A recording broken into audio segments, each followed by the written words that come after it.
এই ভিডিওতে আমি দেখাবো এনুমারেশন ফর্ম কিভাবে সঠিক পদ্ধতিতে আপনারা ফিল আপ করবেন কোনো কনফিউশন ছাড়াই। প্রথমের যে পার্টটি দিচ্ছেন এটিতে আপনার নিজের ডিটেলস দিতে হবে। এটা আপনাকে 2025 সালের লিস্টে যেই নাম আছে সেই ওয়াইজ দিতে হবে। প্রথমে কি দেবেন? প্রথমে ডেট অফ বার্থ, আপনার নিজের ডেট অফ বার্থ দিয়ে দেবেন। তারপরে কি আছে দেখুন, আধার কার্ডের নাম্বার, নিজের আধার কার্ডের নাম্বার দিয়ে দেবেন। তারপর আছে চালু একটা মোবাইল নাম্বার দিয়ে দেবেন। তারপরে গার্জিয়ানসের নামের জায়গায় আপনার ভোটার লিস্টে যদি আপনার বাবার নাম থাকে তাহলে আপনি নিজের বাবার নাম দিয়ে দেবেন।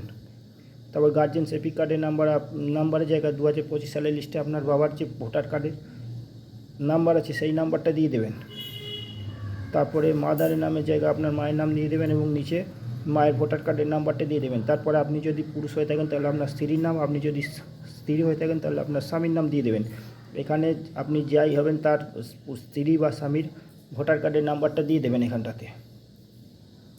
তারপরে এই যে বাঁদিকের ঘরটা রয়েছে, বাঁদিকের ঘরটার জন্য দেখে নিন বাঁদিকের ঘরটা কারা ফিল আপ করবেন। বাঁদিকের ঘরটা শুধুমাত্র যারা 2002 সালের লিস্টে নাম আছে তারা ফিল আপ করবেন এবং 2002 সালের লিস্টে যেমন ডিটেলস দেওয়া আছে ভোটার কার্ডের নাম্বার, বাবার নাম্বার, সেই হিসাবে ফিল আপ করবেন।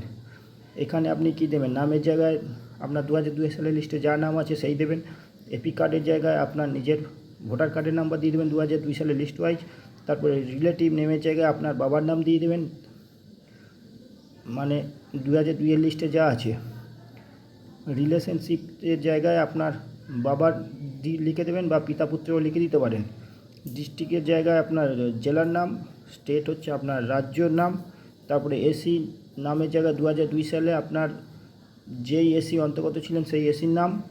তারপরে এখানটা 2002 সাল অনুযায়ী আপনার বিধানসভা নম্বর, বুথ নাম্বার এবং সিরিয়াল নাম্বার দিয়ে দেবেন। এরপরে আমি চলে আসবো ডান দিকের পার্টটা আপনাকে 2002 সালের লিস্টে আপনার বাবার যে ডিটেলস আছে সেই ওয়াইজই করতে হবে।